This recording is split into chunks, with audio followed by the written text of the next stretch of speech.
ሰላም ጤና ይስጥልን ክቡራን የዩቲዩብ ቤተሰቦች፣ የሰዓቱን አጫጭር መረጃዎች እየቀርብ ያለው እስከ ፍጻሜው አብራችሁን ቆዩ።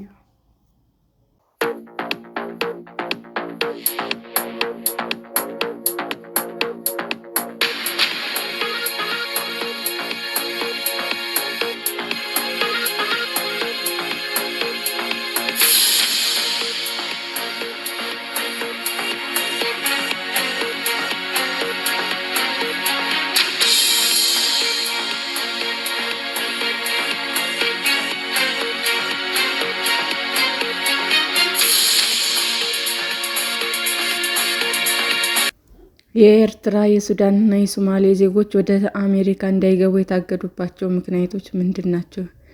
ፕሬዝዳንት ዶናልድ ትራምፕ ኤርትራ፣ ሱዳንና ሶማሌ ጨምሮ የ12 ዜጎች በስደተኝነትም ሆነ ሌላ ጉዳይ ወደ ዩናይትድ ስቴትስ እንዳይገቡ የሚያግድ ትዕዛዝ አስተላልፈዋል። ከመጪው ሰኞ ሰኔ 1 2017 ዓ.ም ጀምሮ ተግባራዊ ለሚሆነው ለዚህ እገዳ የተለያዩ ምክንያቶች ከዋይት ሀውስም ተሰጥተዋል። ከእነዚህም መካከል አገሪቱ ያላቸው የጉዞና የዜግነት ሰነዶች አያያዝ አስተማማኝነት፣ ፖለቲካዊ አለመረጋጋት እና ከዚህ በፊት ወደ አሜሪካ ገብተው በዚያው የቀሩ ዜጎቻቸው መጠን ተጠቃሽ ናቸው። እገዳው ከተጣለባቸው ሀገራት ግማሽ በላይ የሚሆኑት ከአፍሪካ ሲሆን እነሱም ኤርትራ፣ ሱዳን፣ ሶማሌ፣ ቻድ፣ ኮንጎ ሪፐብሊክ፣ ብራዚል፣ ኢኳቶሪያል ጊኒ እና ሊቢያ ሲሆኑ ይህ ማለት ከ12ቱ ሀገራት 7ቱ ከአፍሪካ ናቸው። ከእነዚህ መካከል 3ቱ ከአፍሪካ ቀንድና ኢትዮጵያ ጎረቤት ሀገራችን ናቸው። አሜሪካ በኤርትራ፣ በሱዳን እና በሶማሌ ዜጎች ላይ እቀባውን ስትጥል ምን ምክንያት ሰጠች? ለኤርትራ በዋይት ሀውስ የወጣው መግለጫ በኤርትራ ዜጎች ላይ ወደ አሜሪካ እንዳይገቡ እገዳው እንዲጣል ምክንያት የሆኑ ሰበቦችን አስቀምጧል። በዚህም በኤርትራ ፓስፖርት፣ የዜግነትና ነዋሪነት መታወቂያ በሚሰጠው ማዕከላዊ ባለስልጣን ብቃት ላይ አሜሪካ ጥያቄ እንዳላት ተጠቅሷል። እንዲሁም የኤርትራ ዜጎች የወንጀል መዛግብት ለአሜሪካ ክፍት አለመሆናቸው ሌላኛው ምክንያት ነው። በተጨማሪም ኤርትራ ከአሜሪካ የሚባረሩ ዜጎቿን ለመቀበል ፈቃደኛ ያለመሆን ታሪክ ያላት መሆኗ፣ ለዚህም በተለያዩ ቪዛዎች ወደ አሜሪካ እየገቡ ኤርትራውያን ከተፈቀደላቸው ጊዜ የመቆየታቸውን ሁኔታ በመቶኛ አስቀምጧል። በዚህም የኤርትራ ዜጎች በስደተኝነትም ሆነ ከዚያ ውጭ ወደ ዩናይትድ ስቴትስ እንዳይገቡ ሙሉ ለሙሉ ታግደዋል። ሶማሌ በሽብር ቡድንነት በተፈረጀው አልሸባብ እየተፈተነች ያለችው ሶማሌም የመንግስቷ ደካማ መሆንና በግዛቷ ያለው ሽብር ቡድን እንቅስቃሴ ለአሜሪካ ስጋት መሆኑ ተጠቅሷል። ዋይት ሀውስ ሶማሌ ፓስፖርት እና ሌሎች የዜግነት መታወቂያዎችን የሚሰጥ ብቃት ያለውና ማጣራትና ምርምር የሚያደርግ ተባባሪ የሆነ ማዕከላዊ ባለስልጣን የላትም ሲል በምክንያትነት አስቀምጧል። እንዲሁም የሀገሪቱ መንግስት ግዛቱን የመቆጣጠር እና የማስተዳደር ብቃት የለውም ያለ ሲሆን ይህም የሶማሌ መንግስት በግዛቱ ውስጥ ያለው ቁጥጥርና የበላይነት ውስን ያደርገዋል ብሏል። የአሜሪካ መንግስት ሶማሌ ሽብርተኝነት መሸሸጊያ ናት በማለት ሽብርተኞች ጥቃቶችን ለማቀድ፣ ለማደራጀት እና ለሚፈጽም የሀገሪቱን ግዛቶች እንደሚጠቀሙ አመልክቷል።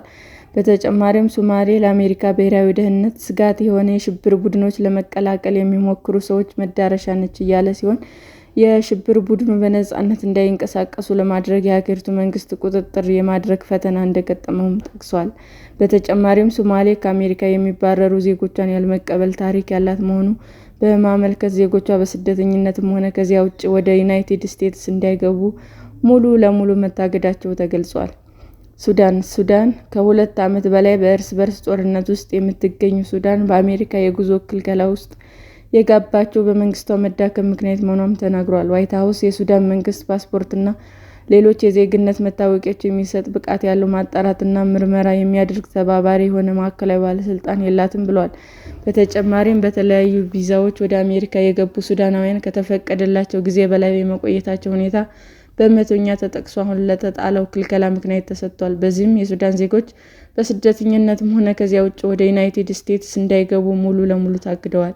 ዶናልድ ትራምፕ አሁን ባወጣው ፕሬዝዳንታዊ ትዕዛዝ ከኤርትራ፣ ከሶማሌ፣ ከሱዳን በተጨማሪ አፍጋኒስታን፣ ቻድ፣ ኮንጎ ሪፐብሊክ፣ ሃይቲ፣ ኢራን፣ ሊቢያ፣ ኢኳቶሪያል ጊኒ፣ ሚያንማር እና የመን ይገኙበታል። በተጨማሪም የብሩንዲ፣ የኩባ፣ የላኦስ፣ የሴራሊዮን፣ የቶጎ፣ የቱርክሜኒስታን እና የቤኒዙዌላ ዜጎች ደግሞ ከፊል የእገዳ ትዕዛዝ ወጥቶባቸዋል።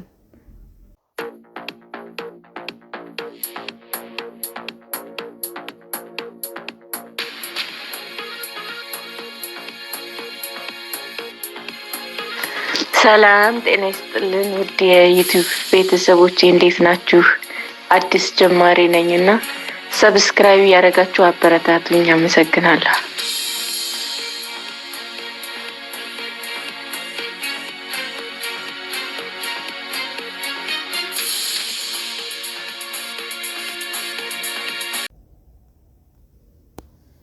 የስራ ተቋራጮች ለሚያከናውኗቸው ፕሮጀክቶች ክፍያ እየተፈጸመላቸው አለመሆኑ ተገለጸ። ከወራት በፊት መጠናቀቅ የነበረበት መንገድ ፕሮጀክት አፈጻጸሙ 23 በመቶ ላይ ይገኛል ተብሏል። የነዳጅ ዋጋ መጨመር፣ የዶላር ምንዛሬ ከፍ ማለት ፕሮጀክቶችን በተያዘላቸው ጊዜ ለመጨረስ እንቅፋት መሆናቸው ተጠቁሟል። ከቅርብ ጊዜ ወዲህ የስራ ተቋራጮች ለሚያከናውኗቸው ፕሮጀክቶች ከፍ ያለ ክፍያ እየተለቀቀላቸው አለመሆኑ ተገለጸ። ሪፖርት በፓርላማ ተገኝቶ እንዳይዘግብ ቢከለከልም ከምክር ቤቱ የተገኘው መረጃ እንደሚያመለክተው የምክር ቤቱ የመንግስት ልማት ድርጅት ጉዳዮች ቋሚ ኮሚቴ በኢትዮጵያ ኢንጂነሪንግ ኮርፖሬሽን ከኢትዮጵያ ኮንስትራክሽን ስራዎች ኮርፖሬሽን ከኢትዮጵያ መንገዶች አስተዳደር ጋር ግንቦት 25 ቀን 2017 ዓ.ም ውይይት አካሂዷል።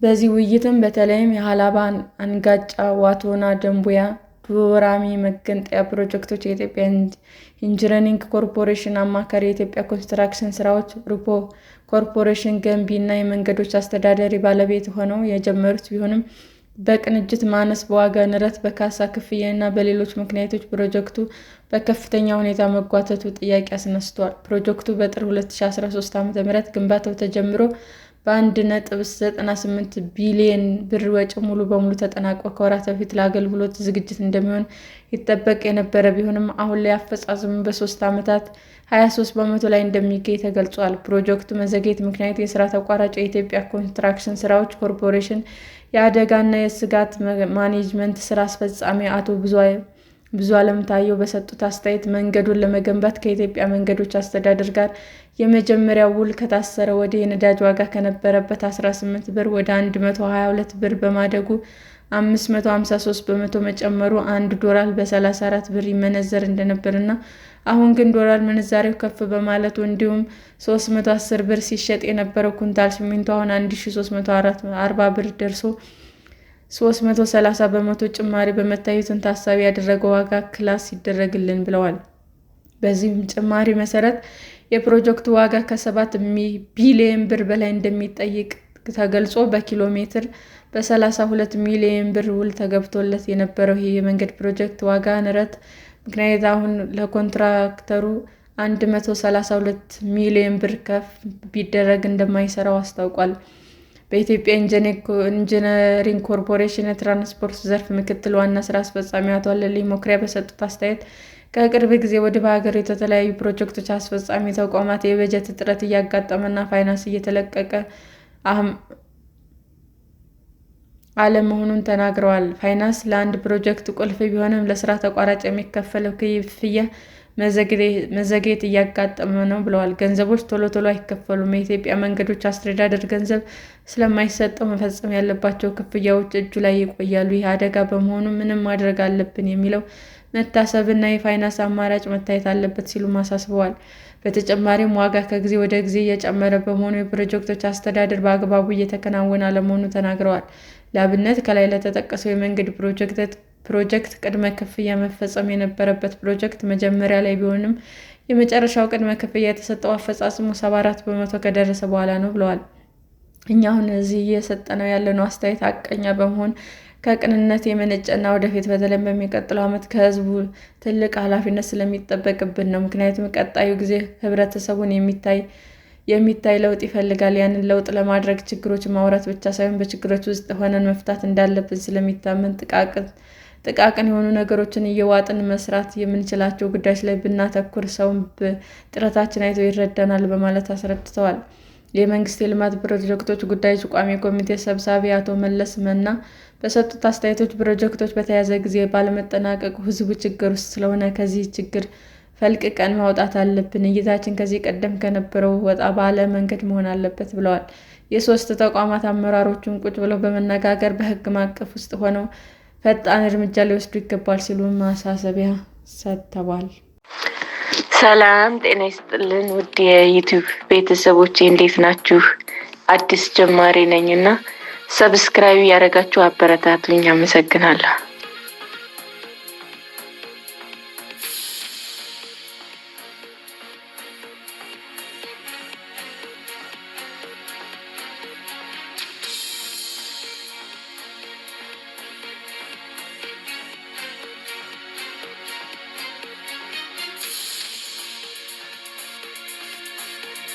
ክቡራን የዩቲዩብ አድማጮቻችን ለሰዓቱ ያቀረብኩላችሁ አጫጭር መረጃዎች ይህንን ይመስል ነበር። በሌላ መረጃ እስክንገናኝ ሼር፣ ላይክ፣ ሰብስክራይብ እንዲሁም ቢቀርብልን የምትሉት መረጃ ካለ ኮሜንት እያደረጋችሁ ቸር ቆዩን።